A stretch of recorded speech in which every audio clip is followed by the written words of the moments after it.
What's going on, family? It's your boy, Anthony ONeal. Before we get to today's show, man, I have a quick announcement to share with you that I'm super excited to share. Yo, on October 17th through the 27th of next year, 2024, I am going to Africa, specifically Ghana, Africa. And guess what? I want to invite some of you all to come with me as well. You know, earlier in 2023, man, I made a irresponsible statement that I regret saying, man. And because of that, I said, you know what, let me get over to Africa, specifically Ghana, some other beautiful areas over there, to where I could really learn more about my culture, more about our people. And I didn't want to go over there by myself. I said, hey, let me open this up to other people who would love to go see the motherland for themselves as well. So if you want to join me on October 17th through the 27th of 2024, I want you to go to anthonyoneal.com/Africa. That's anthonyoneal.com/Africa. It is a $200 deposit. You have 10 months to make your full payments. It is super affordable. Heck, I'm even opening this trip up to your kids. All right. So listen, before we get to today's show, will you join me? Will you come? We only have 100 slots available. And our last trip, we sold out within a matter of 2 weeks. Registration will close the end of January 31st of 2024. And we're going to have a good time. So join me in Africa, and let's get to today's show. Peace out. It's never too late to pursue financial freedom. It was uncomfortable, watch this, to see yourself on paper. Ooh. It was uncomfortable to see that I'm spending money over here, I'm spending money over there. But at the top of my budget, financial freedom. These are the strategies you need to have your financial life in order. What is the system, what is the strategy, what is the mindset that you're developing that is producing you income to where we can get outside of the middle class? Now, you're gonna wanna take notes on today's show, but before you do, be sure to like, comment, and subscribe so you can be notified every single time we drop a new video. Now let's jump into the show. Welcome to the table, yeah. We gon' get real, we gon' get right. Oh, building up wealth, we gon' give life. Welcome to the table, yeah. Welcome to the table, build wealth, life. Welcome to the table. You can't sit here and say, man, I want to be a billionaire by the end of this year. I get it. We speak what we seek until we see what we spoke. I get it. You put it into the atmosphere, you put it into the earth, you want to be a billionaire, but it has to be realistic. You can say I want to be a billionaire, but maybe start off by saying, yo, I want to make $100,000 this year. And then next year, you know what? I want to make $100,000 every 6 months. Then you know what? Hey man, I want to make $1 million this year, which is going to be about $83,000 a month. We got to start setting realistic goals. I'm not saying you cannot be a billionaire in 1 year, but it's very, very, very, very, very, very, very, very, very, very hard. And so sometimes we set goals that we know it is really less than a 1% chance that this can happen. That's definitely something that all God has to be in it, not even you. Set goals that you know if you bust your behind and you keep God first, you can get there, but it's gonna really require you to bust your behind. One of my goals for the rest of this year is I want my company to cross over. Not cross over, I want my company to be able to give away about $300,000 this year. Right now, we're at about like $120,000. We got 6 more months. What does that mean? My company needs to make more money so we can give away more money. Everyone sets goals of, I want to make 5 million, I want to make 10 million. I think that's great. One of my main goals was, hey, I want to give away 300,000. So if I'm giving away 300,000, I need to make at least not a half a million. I need to make at least $5 million to give that away. Bare minimum. Bare minimum. That's attainable. That's realistic. That's motivational. And watch this. It's rewarding. Do you know how rewarding it was last year? Last year, my pastor here at Union Church, we are in the process of building the main location, the studio location. I would house about 2,000-3,000 people in the studio, and my pastor is one of the best preachers and teachers of our generation. And I firmly believe that he is one of the greatest voices in the kingdom. And we need a new building to where he can take his voice further, longer, impact more people. In the process of building that building, it takes money to build that building. And I told him, hey, my company is going to be a part of this process. And we're going to help you over the years to come as we're building this process. We're going to give and be in a place where we can give $1 million over the next, several years to help this process start. Last year, we gave them right at about $150,000 towards the building. And it felt so good doing it. I remember telling him, man, that was the largest check that I just ever gave away with nothing coming back to me. No house, no car, no, I gave that money away and I do not see nothing tangible, physical in my hands for giving $150,000.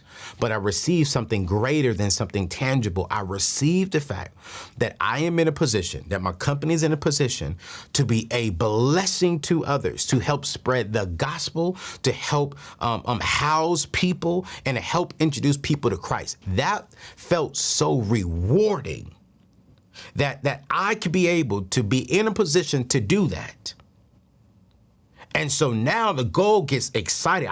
I'm excited to where we get to be able to cut another check this year in 2023 to help the gospel reach people that I probably cannot reach, to help my pastor and his beautiful wife, to help my ministry impact millions of people across the world. That feels so rewarding to know that the Neatness Network is a part of that. So we have the S, we have the M, we have the A, we have the R, then we have the T. Time-bound, trackable, and tangible. You see, goals need to have a spot to where you can see, okay, I want to do this by this particular date and time. It's not, hey, I just want to be debt-free. When do you want to be debt-free? I want to be debt-free by January 2024. Cool, great. Hey, I want my company to be able to make $1 million by 2025. Great, let's roll. I want to have a kid by this particular date and time. Cool, great. I want to have $1,000 in my starter emergency fund in the next 30 days. Great, let's go for it. I want to have at least $100,000 invested into a 401k, into some mutual funds within the next 6 months. Cool, great. How do we do that? You see, when we set trackable and tangible and time-bound goals, it gives us now the responsibility, watch this, write this down. Number 2, is to write down the goals. And then now when we write them down, we're now able to write the system, the strategy to get to that goal. So here's number 1. The reason why you haven't reached your money goals and your financial goals is because they're not SMART goals. And I just gave you the acronym for them. Number 2 is you don't have your goals written down. And if you do not have your goals written down, this means that you're forgetting about some of your goals. You probably even forgot about 2 or 3 that you set out in January. You forgot about the vision because you didn't write the vision down and make it plain. Write the freaking vision. Last month, everyone's year starts in January. Everyone's year starts in January. My year starts July 1st. July 1st is my birthday. This is the last year that I will be in my 30s. Next year, I'm 40. I wrote some things down in my book from my 39th year that I don't want to take into my 40th. I'm a grown man. And I'll be transparent, man. There are some childish things that I need to leave in my 30s. There are some immature things that I need to leave in my 30s. There are some thought processes that I need to leave in my 30s. There are some immature things that I know that I have that I need to leave in my 30s. And you know what? I wrote them all down during my sabbatical in the month of July. And my goal is by July 1st of 2024 that I'm going into my 40th season, not a new man, but a better man.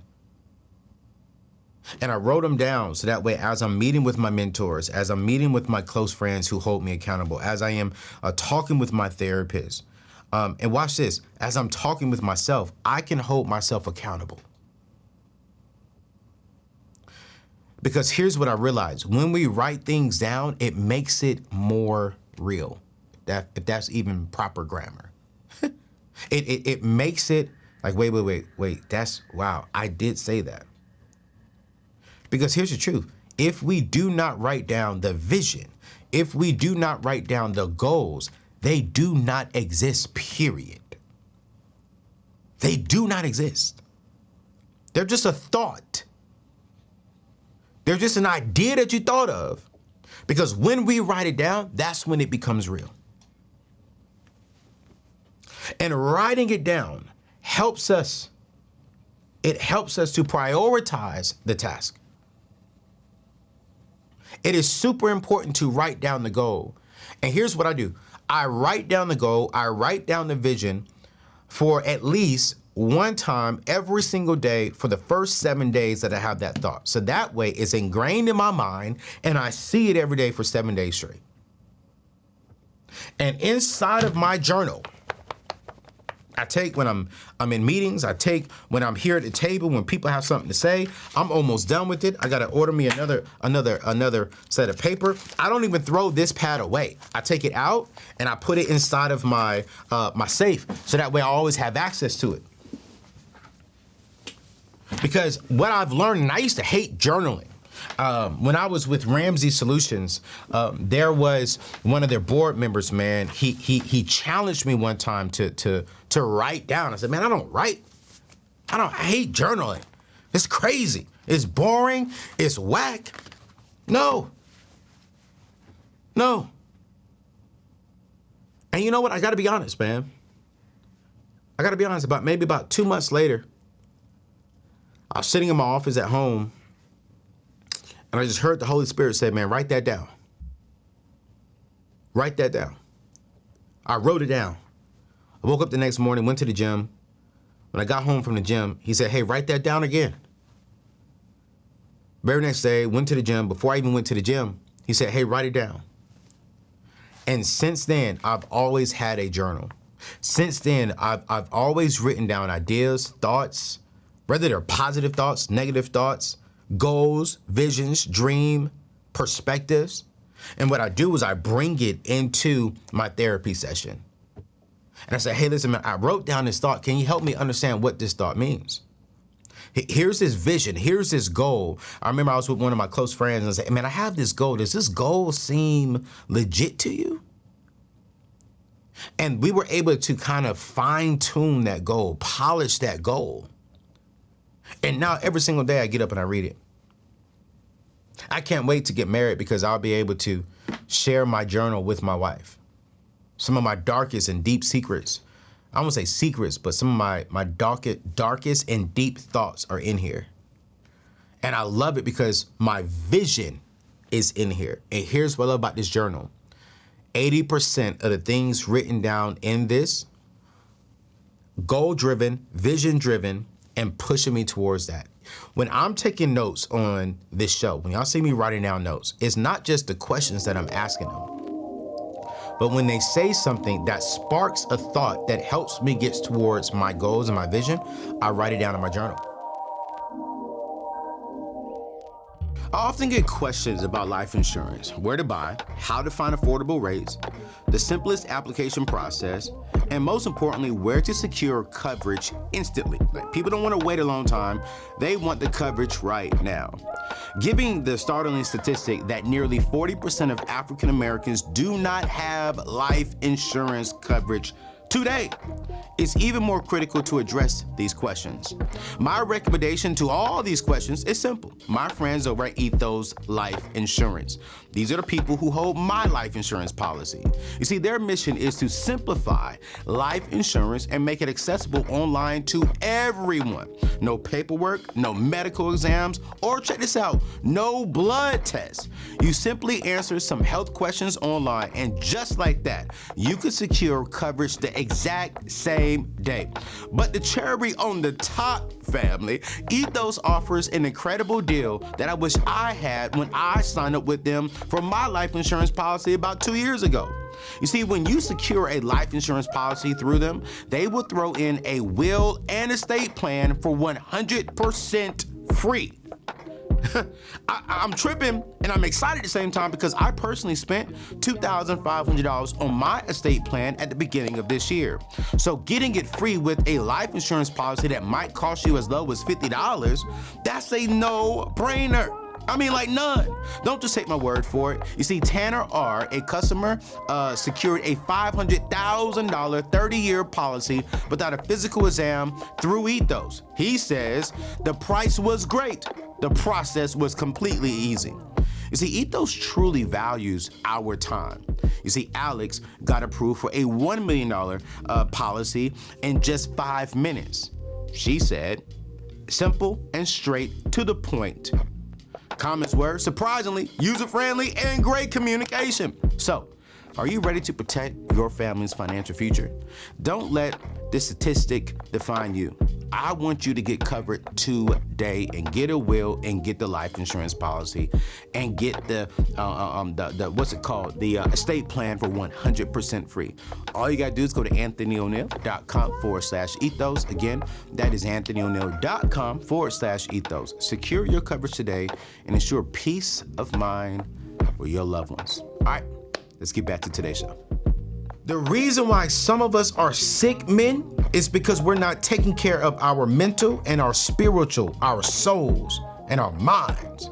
We compress so much in because the world is saying, oh, you gotta be strong. The world is saying, oh my God, you can't be vulnerable. The world is saying you better not cry. The world is saying, do not teach us how you really feel. Don't show us that. We want to always think the man is strong and he's never hurting. And the reason why we're having strokes, the reason why we're having heart attacks, the reason why we're getting these dead bodies and big old guts is because we're hiding so much in. And we're not spending the time and taking the time to go see a therapist, to go see a trauma therapist, to sit down and have a real honest conversation about what we're doing and what we're thinking, because we want to be strong, we want to be almighty, we want to do this and be all this, and we're dying, we're crying, we're on the inside depressed. That's what this month is about. This month is about men saying, you know what? Hey, your life matters. I don't care what no one else tells you, brothers. I don't care what a woman says. I don't care what your parent says, what loved one says. Your life matters. Your mind matters. We need healthy mental men. We don't need toxic men. We don't need toxic masculine men. We need healthy, we need loving. Watch this. We need nourishing men. We need men who know how to sometimes just be quiet and just listen.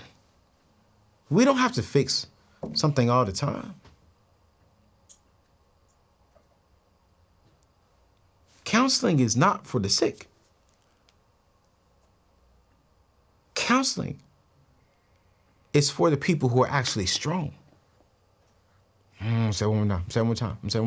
Counseling are for the people who are strong enough to admit, I need help or I better get help before I need help.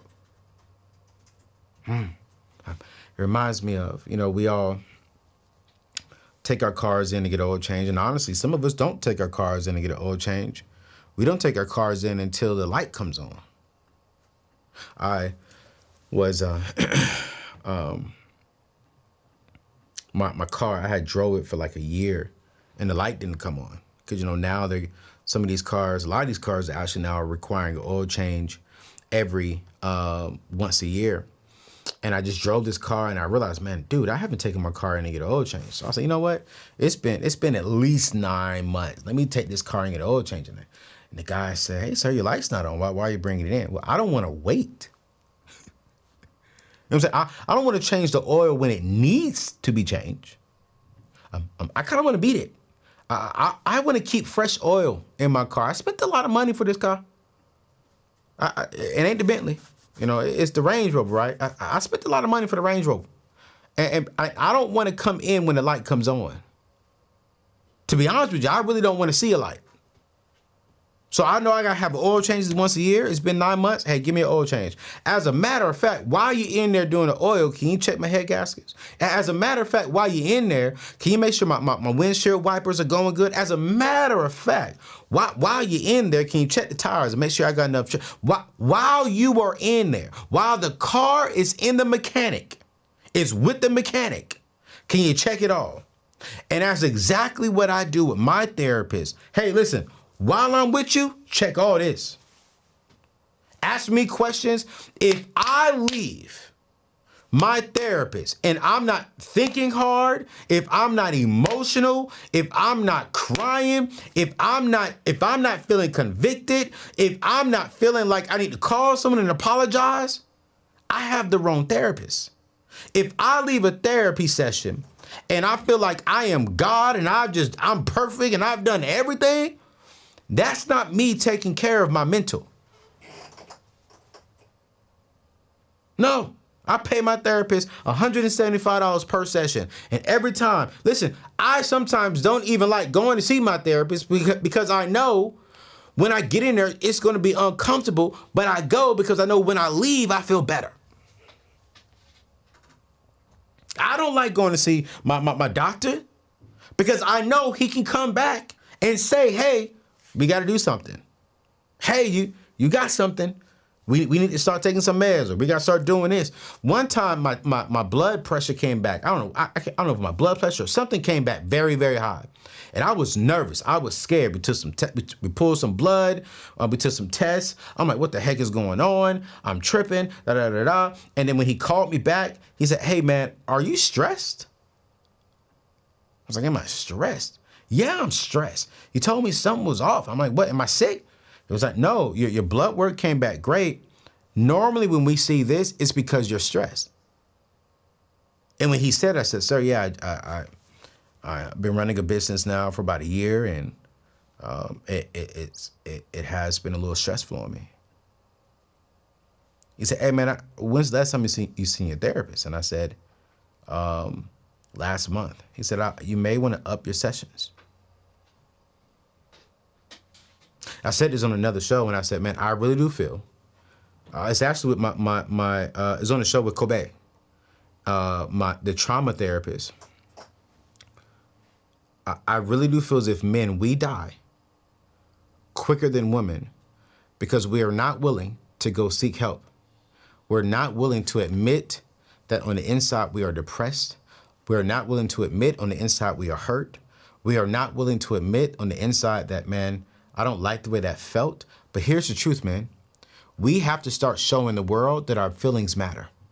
And if we are in a group of people, if you are dating a woman, and this goes for women to men as well, if you're dating anyone, if you're in a relationship with anyone, and they do not want to know how you truly feel, that's not the individual for you. I refuse to be in a relationship. I refuse to even have team members. I refuse to even have to be around family who do not value my true, authentic feelings.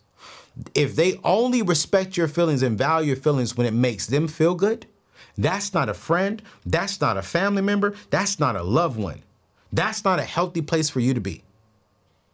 And the last thing I want to do is teach people that my feelings don't matter. And the last thing that I want people to feel like when they're around me, especially my men, is that their feelings do not matter.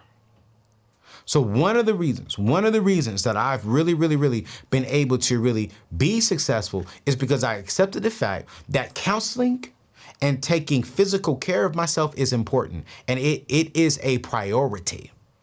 I don't play with counseling, and I do not play with my health. One of the very first books that I read, man, was Rich Dad Poor Dad from Robert Kiyosaki.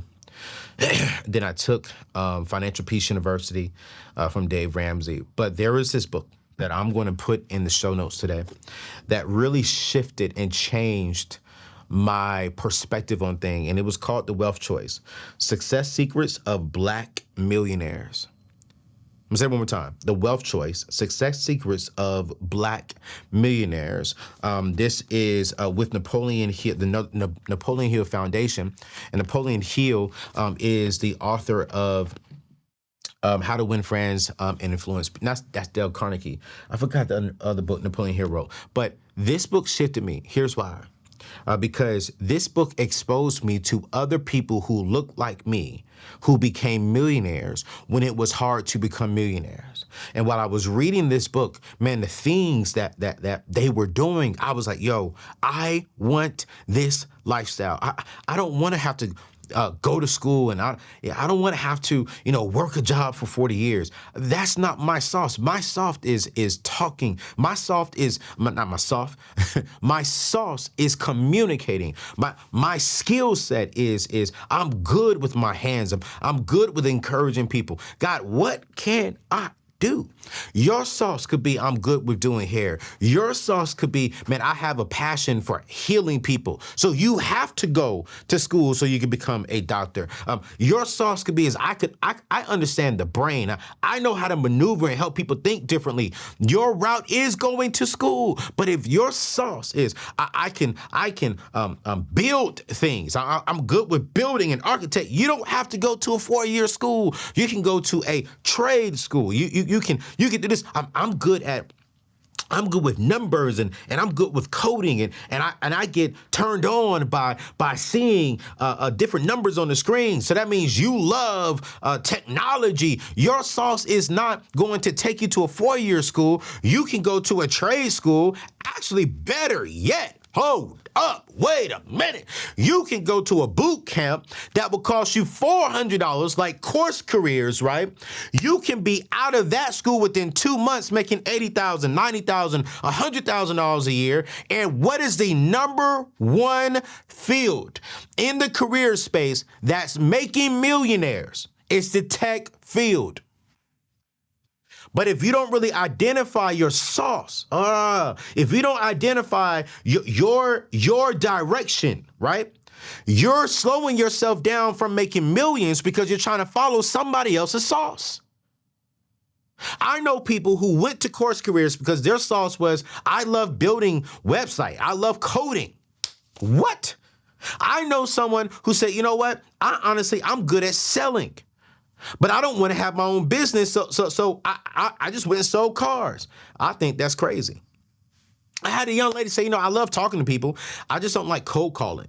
Man, I know people I've had on my show, and we'll link to that. Michelle, put that in the show notes. We'll link to a couple of our success stories when it comes to people who identified their sauce when it came to tech sales, when it came to technology, took a boot camp that was $400, 1, 2, 3, 4, and now they're making 6+ figures. We have one guy on the show who spent $400 and now he's making over $500,000 a year.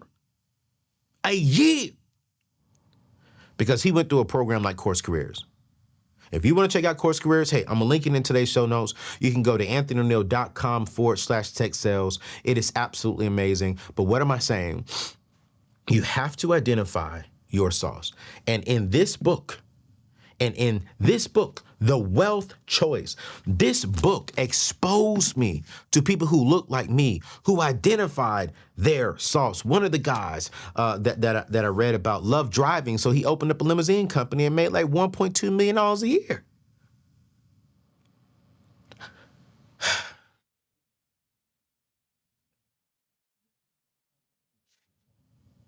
I think one of the most encouraging things about this book is that it reminded me that I have a choice of the direction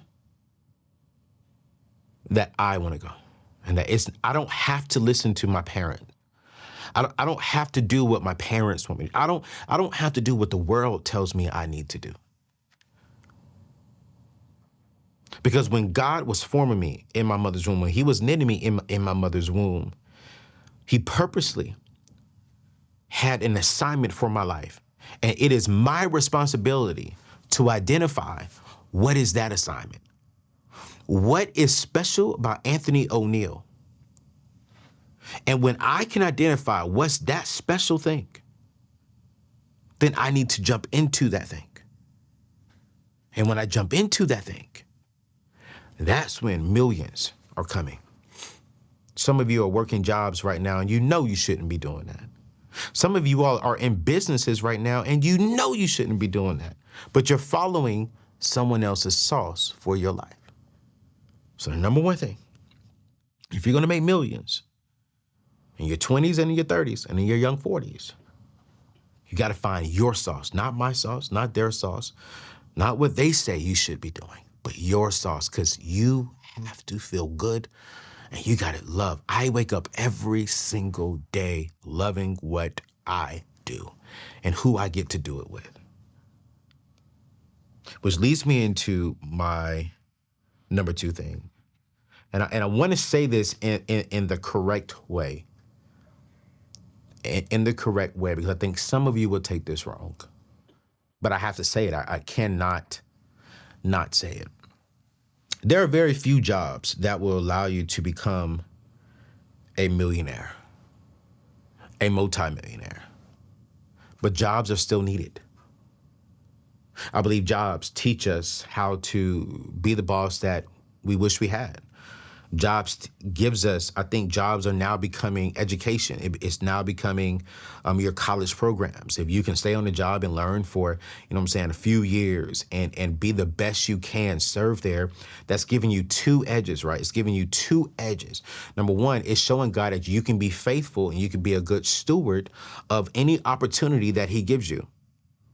If you go into it with the right motive, if you've had a job saying, I'm going to come in here, I'm going to do my very best. I'm going to serve. I'm going to help this company grow. I'm going to give it my very best. I'm not going to come in here just to get a job so I can fund my own thing, give them poor work so I can give me 100% great. Because what's going to happen is you're going to reap what you sow.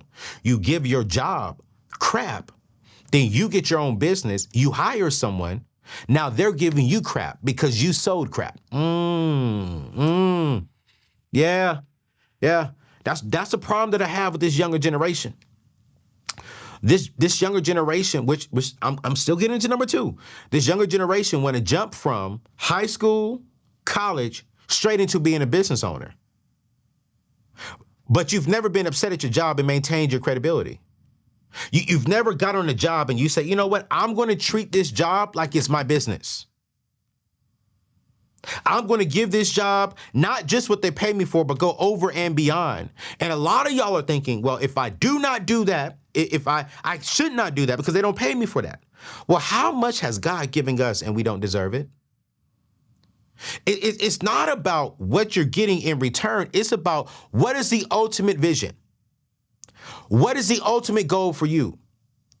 You don't need advancement from your boss. You need advancement from God. And if God can't see that he can trust you making 50, 80, 70, whatever you're making at your job, what makes you think he's going to give you a whole business to run and you can't even be a good steward over a job?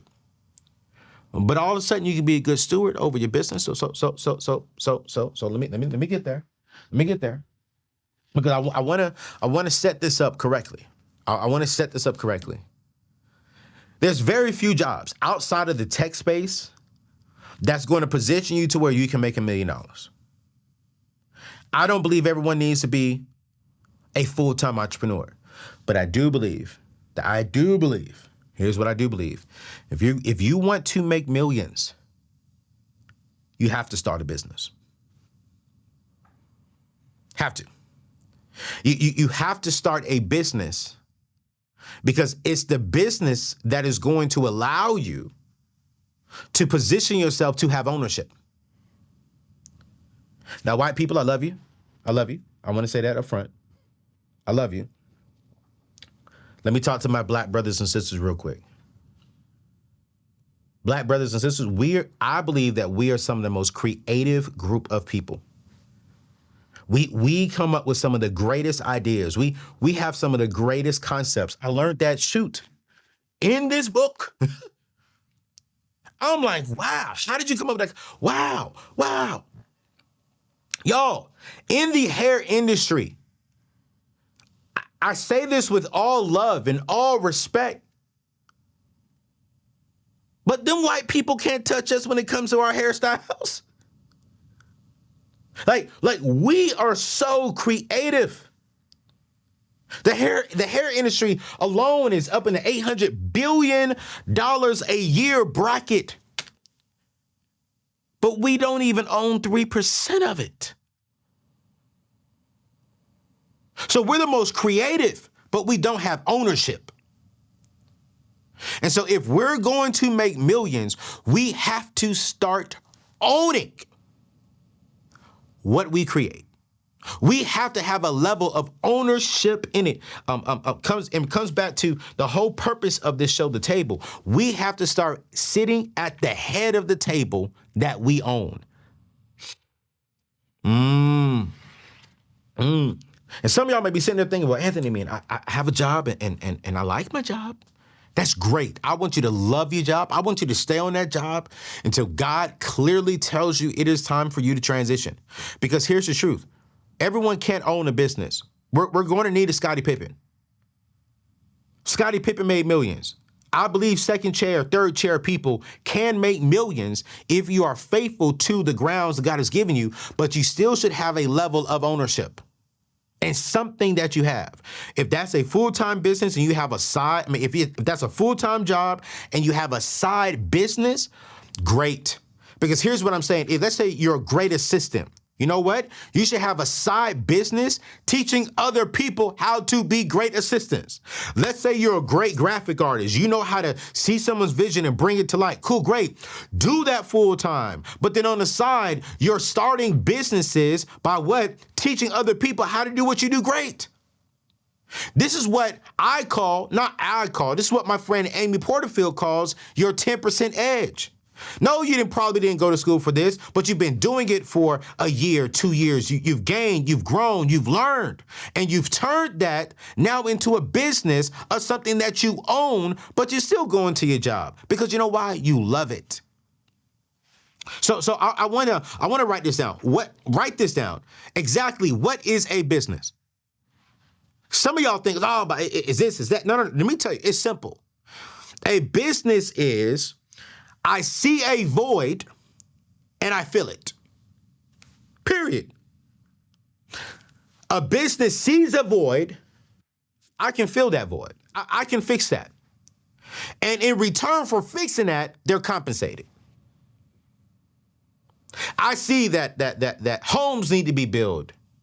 But homes need to be built with love, or maybe homes need to be built a little bit faster, or homes need to be built a little bit more modern, make it look a little bit better. Let me go fill that void, and because I can fill that void, you're going to have to compensate me. I will never be out of business because people would never be out of debt. I'm filling a void. I'm helping people get out of debt. And as long as I'm helping people get out of debt and build wealth, what's happening? I'm being compensated for my teaching. You see, when you process things differently, you see things differently.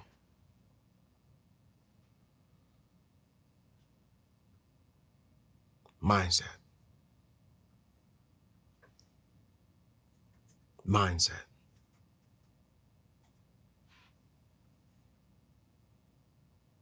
Everything starts up here.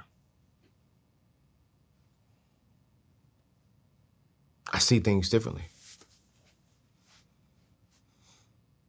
I woke up this morning and I was like, okay, that's what we're going to do. Some people call me crazy and dumb for how I look at money and how I think about money. Some people look at me crazy. I'm like, man, you're crazy, man. You gotta leverage that, man, you're crazy. You're gonna always be in debt, man. Man, you're crazy. Mindset. I'm no longer allowing people to think for me. I'm no longer allowing people to put things into my mind, put things into my spirit that is not one of God, and it's not two of that. It's not two. It is not thoughts. They are not thoughts that get me to my vision, that help me get to accomplishing my goals in life. I'm being very, very protective of what I put up here. And this leads me to number two. Number two, I'm writing this stuff down to myself because I told my team, I just want to speak from my heart today on this. Things that bother me with the middle class. I've studied several millionaires, right? Several millionaires, millionaires who are successful in their families. And one thing I've noticed with them that helps them really build wealth, gain wealth, is that they don't allow their mood to impact their moments. And what I've learned with the middle class is that sometimes we allow our mood to impact our moments. What I mean by this, when it comes to life, you have two things that happen to you and how you react. Things that happen to you and how you react. And what I've learned with a lot of my successful people who are building wealth, who have successful businesses, who have successful careers, who have successful families. When I say successful families, careers, and businesses, I'm not talking about they're perfect. I'm not talking about that they're doing every single thing that they should be doing and making all the kind of money that they should be making. No. Here's what I'm saying. They have a neat situation. Plug for the Neatness Network. It's like, okay, cool. Two things in life. I want you to write this down. Number two, fix your reactions. When we can fix our reactions, we pretty much change how we move forward. You see, in life, things that happen to you is 10% of the equation. 90% of the equation is how you react. 10% is, oh man, they said this about you. Oh man, you got fired. Oh man, you got laid off. Oh man, that business idea didn't work. Oh man, someone quit on you if you're self-employed. 10% of life is about what happens to you. The majority of the things is going to be how we react. You want to be successful in life? Fix your reactions. You want to be wealthy in life? Fix your reactions. You want to get out of debt? Fix your reactions. What do you mean, Anthony? I mean, how does my reactions impact me getting out of debt? How does my reactions impact me building wealth? That's easy. If you see a commercial and the commercial says, hey, we have this sale going on, that happened. You saw it. How did you react to it? I like it. I'm gonna wait.